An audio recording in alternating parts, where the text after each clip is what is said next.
So again, we're going to be in James chapter 5, starting in verse 7. And here's the context. James is writing to a group of people who are persecuted believers. Many of them have lost their job. They've been pushed to the outskirts of society. They have a lack of food. They are missing some of the daily necessities. They're being oppressed by the rich people.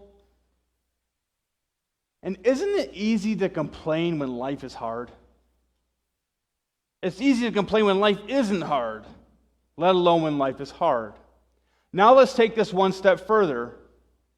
It's easy to grumble against somebody else when life is hard. Have you ever been affected by an outside circumstance that affects you that then you take out on somebody else? Or that you grumble against because that is now your disposition. And so this is where James is at in this passage. And so we're going to start in verse 7, and this is how he begins.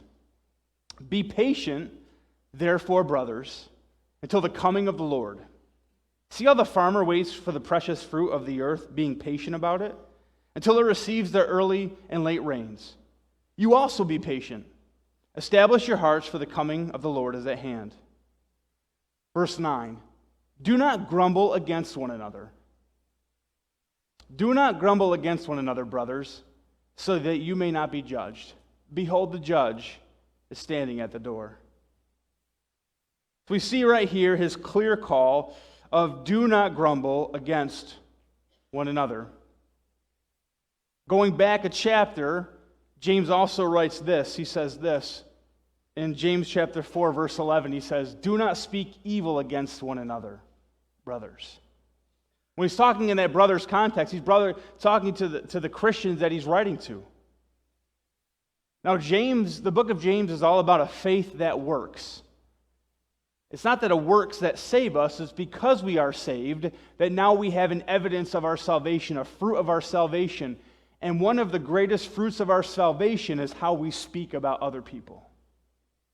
Or how we speak about one another, or to one another. And so he says to them, do not grumble. This is what this means. Let's take a couple different looks at it.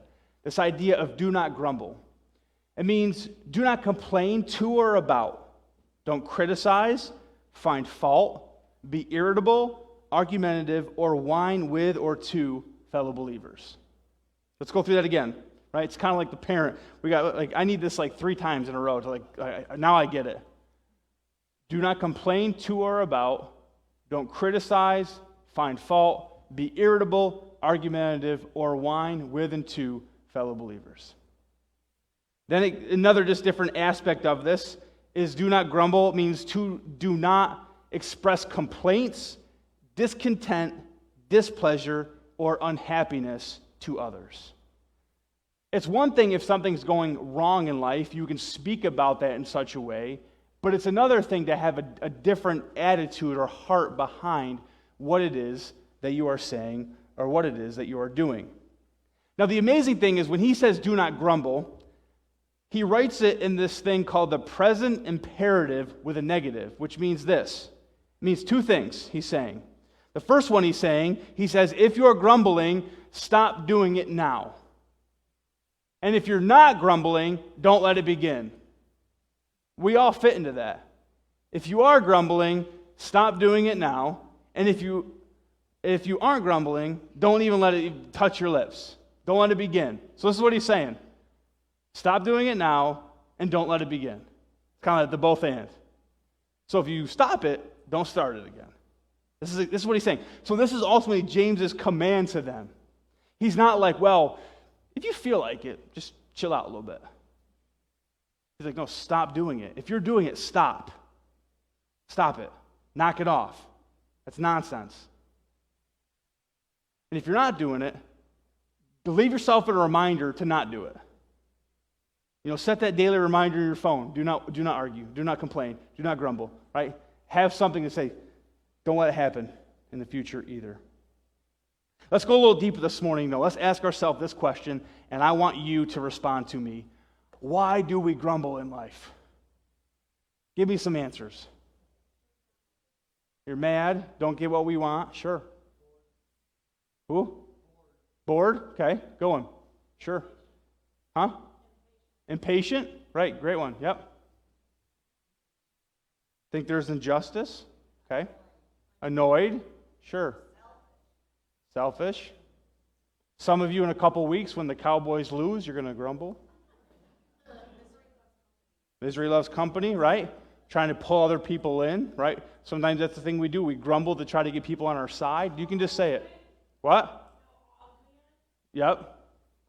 Any other things? Okay. Maybe we have an entitlement attitude. Sure. Narcissistic, just say it. Life's unfair, right? Yeah, we all have that. We all got that shake, right? It's unfair. Right? That's like one of the things kids say. But that's unfair. And then we look at him and say, life is unfair, right? Okay. Sure. Yeah, just venting. Sharing something that's there. Sure. Yeah. I thought about a couple as I talked with a friend this week. Unfulfilled wishes. Like, I just wish this would happen. Like, in my mind, I have that this is supposed to take place, and when it doesn't, then I grumble about that.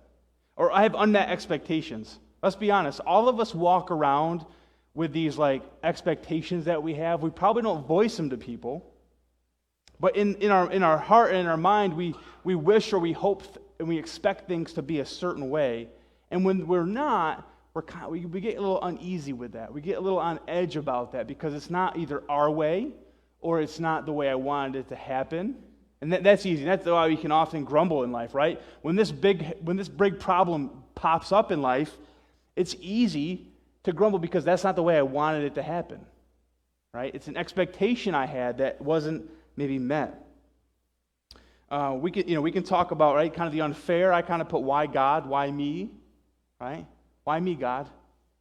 Can't believe my plot in life. Life is tough, so it's going to be easy to grumble. But as we're going to see here, this idea of grumbling ultimately comes from something of unrest internally inside of us. There's something inside of our soul that is not on cue with Jesus. Ultimately, grumbling is a symptom of something going on. And so when you begin to grumble, you can start seeing like your dashboard on your car, all the lights begin to flash at one time, and it's saying, something is not right inside of me. There's something wrong inside of my soul when I grumble. And I can even go far to say, if I'm sitting in a fast food line, or I'm waiting for my DoorDash, or let me tell you this one. A couple weeks ago, Amazon Prime 2-day shipping was like 5 days behind. But it's funny how like I'm not going to get this service anymore. Thankfully, I just use my dad's, but he pays for it. But it's like things like that, and you're like, what? Even that is like, okay, what's going on inside of me that I think that I deserve or I need? But anytime we grumble, as James says, stop doing it or don't let it begin. When you grumble, you should take a step back and be like, okay, what's happening inside of my soul? What's happening inside of my life in these moments? What's taking place? And so James tells us, we opened up with what's kind of happening inside of our soul when we grumble. And he says this, be patient, therefore, brothers, until the coming of the Lord. And so he's saying if you grumble, you lack patience inside of yourself. Patience and contentment go hand in hand, and we're going to see this a little bit deeper. But he says here, be patient, therefore, brothers, until the coming of the Lord. See how the farmer waits for the precious fruit of the earth, being patient about it, until it receives the early and late rains. You also be patient, establish your hearts, for the coming of the Lord is at hand. So he uses this idea of patience in regards to Jesus coming back. That the New Testament is scattered with this concept that the believers literally thought Jesus might come back at any day. It was imminent. And that as believers, that's part of our role, is to wait for Jesus to come back. And so he uses that as his example, to be firm or be solid. He says, establish your hearts, which means to make a stable commitment to live your life for Jesus until he returns. This establishing your heart is also an inner sense of contentment in the face of trouble. And it brings stability knowing that when Jesus comes back, everything will be made right. And so the deeper question is what are you looking at in life? Are you looking at all your problems, all the things you didn't get that you wanted? And I get it. Sometimes grumbling comes from, right, we just have a lot of hurts and baggage in our life that we've been carrying for years. And that's the way we kind of work through our baggage, or how we have baggage in our life. It comes out in grumbling. I get that. But he's saying, stand firm, and saying, you don't need to grumble, because your role is to be firm in who you are, because you know Jesus is coming back, and anything you have to grumble about is going to be made right. So be patient about it. Just wait. And that's a soul thing. So when your soul rests in that, you don't need to grumble. When your soul rests in that, you don't need to grumble.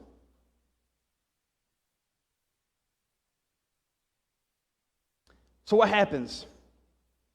Instead of doing the work we need to do in our hearts,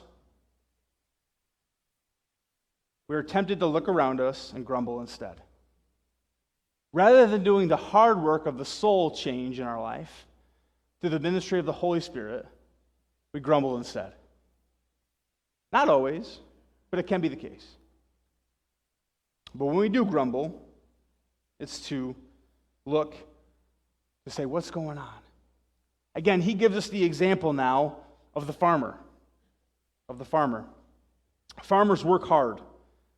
They do a lot of things to have a fruit to come. But let's be honest, is some of that out of their control? Right? Rain's out of their control. A storm that blows through is out of their control.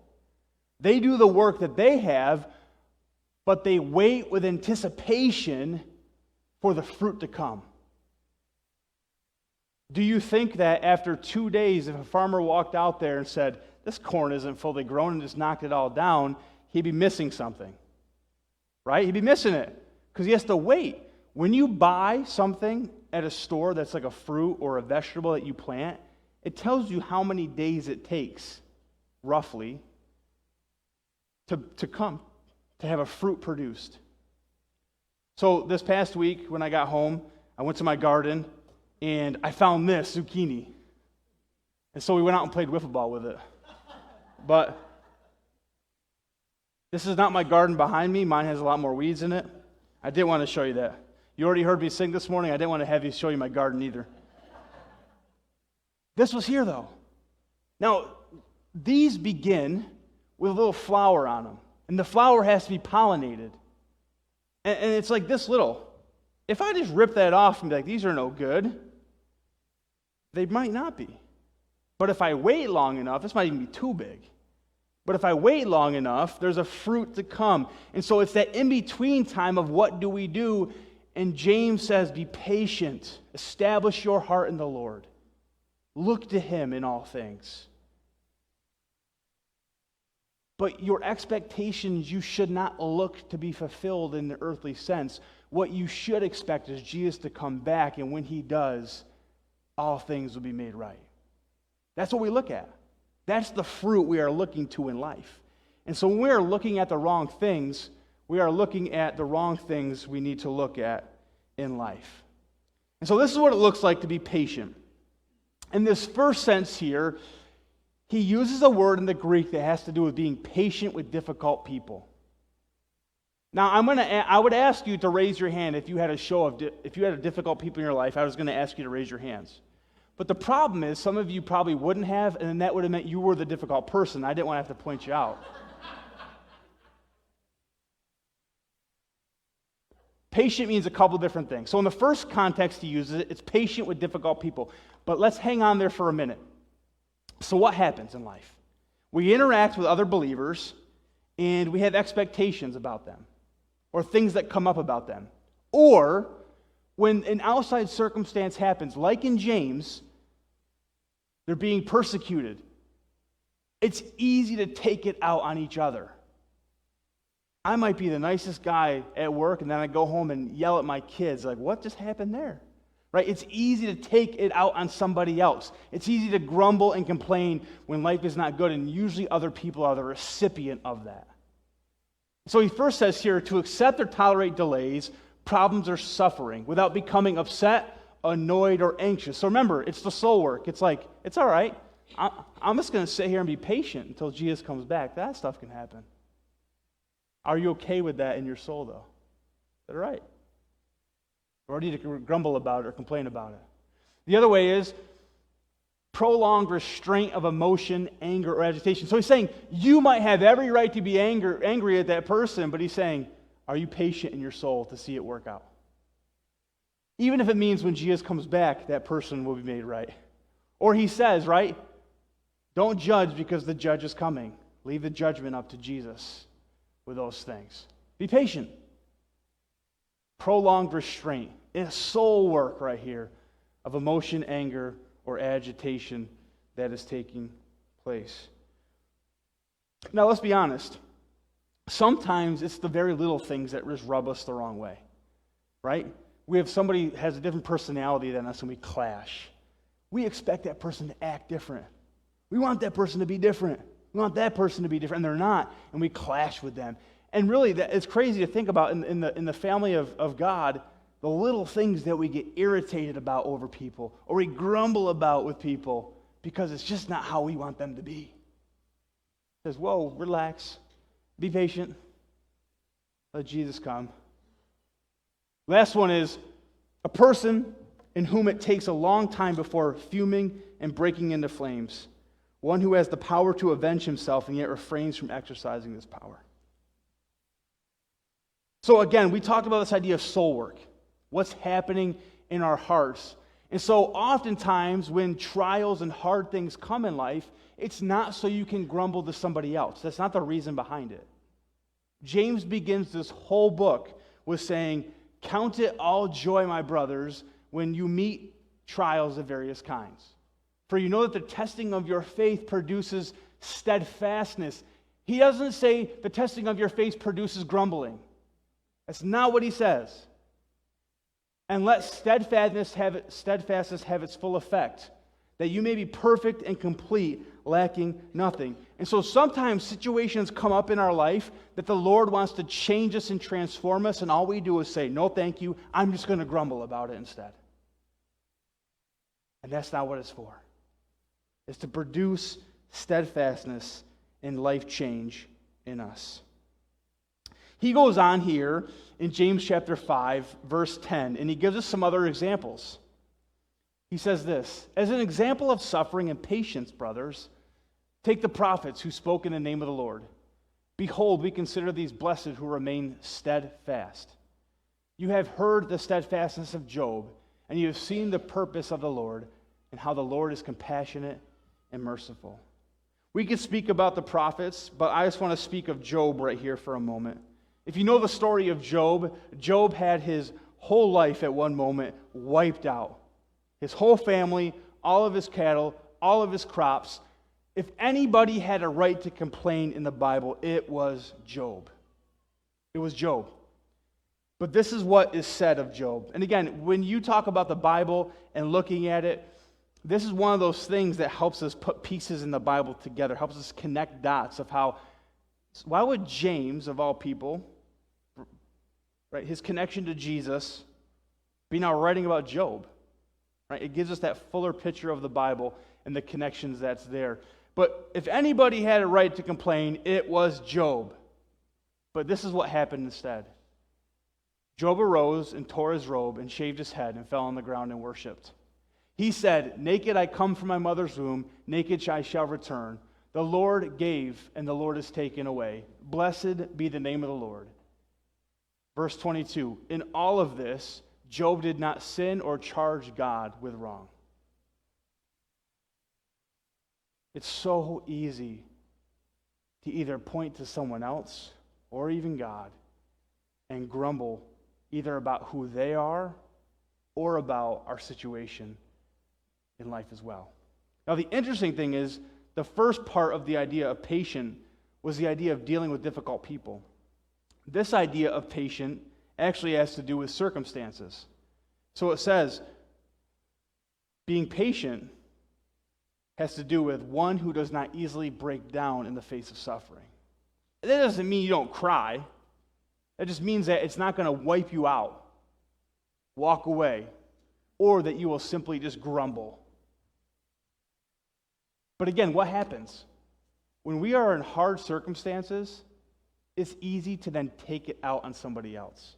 It's easy to ramp up our grumbling, right? We're in a grumpy mood to every single person we encounter. Easy for that to happen. Easy for other people to know. So this idea of patient is really what James is after. And so being patient, ultimately in this sense, is the righteous standard that God is after in our hearts. And so when we complain, we need to take a step back and be like, am I patient right now? Is that the state of my soul at this moment? That this is the righteous standard that Christ has called us to, of being a people or a person who is patient. One of the easiest ways to look at that is saying, when someone does something to you, are you patient with how you deal with them? Are you patient with how you respond to them? Are you being a person of grace, letting things go, ultimately looking to what's to come of Jesus coming back? But I also want to turn our heads one other direction. Because there's an internal sense of being patient. But rather than grumbling, let's look at one other thing instead. In this past Boston Marathon, there was several stories that came out. But one of the guys who, I think it was the male who actually won right here, Shabbat from Africa, he said this: I don't think there was a spot where people weren't cheering throughout this. And so rather than grumbling and complaining to one another, the Bible says we need to cheer actually one another on. We need to stir one another up to good things. And so you need to take that evaluation in your life. Do I spend more time complaining about things, or do I spend more time cheering and building people up in their faith? And that's going to be a great indicator of where you're at and where this idea of patience comes in to play. As we're going to look at in 2 weeks, let us consider how to stir one another up to love and good works, not neglect meeting together, as is the habit of some, but encouraging one another, all the more as you see the day drawing near. Again, the writer of Hebrews connects that piece of Jesus coming back to what we look at. Rather than grumbling and complaining against one another, he says, stir one another up to love and good works. So here's a great example. If someone is rubbing you the wrong way, rather than complaining, go to them and ask them, is there something going on in your life that we can work through together? Something taking place that I can help you out with. That's a prime example of exercising patience and saying, here I am, let me help you, rather than complain about you.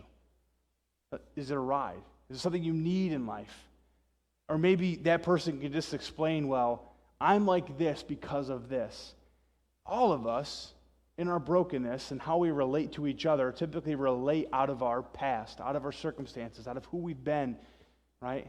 And so it's coming alongside and say, how do I stir you up rather than how do I complain about you to one another? It's easy in life, right? When things are going well, when things aren't going well, or we're not happy with where we're at in life, to just pick apart and complain about things. But James reminds us this morning to be a people who is patient. So this week, I want to ask us to do 3 things. Number 1, I want you to stop the moment complaining starts, which means this. It means this. It means if you are complaining, stop it. It means when you have the thought in your mind, let it end there this week. Get rid of that thought in your mind. Stop. And then at that same moment, look inside and ask yourself, is my soul patient right now? And then we look at Jesus ultimately in all things, the author and perfecter of our faith, who set before us. We look at Christ, patient with us, right? He's patient with us. The Bible actually says that God is patient with us so no one would perish. Amazing part of the gospel. And then look to cheer somebody on. Look to cheer somebody on. Rather, when you go through the drive-thru, you can complain about how long it took. Tell the cashier how great a job they're doing instead. It's a basic one. When someone rubs you the wrong way, stop and ask them how their day's going instead of complaining about them. And if you're really complaining about somebody in life and you haven't gone to them, that's not biblical at all. If you have a complaint, go to that person. That's what the Bible says, Matthew chapter 18. Go to that person. Talk to them. Don't just walk around and complain with them about them. That's great error. So this week, stop the moment it starts. If you're already doing it, knock it off. That's what James would say. That's James's words, not mine. Knock it off. The moment you get it in your mind, don't do it. Look inside, look to Jesus, and cheer somebody on instead. That is the call of the Christian, and that is the call of how we are to one another, each other, in the lives that we have.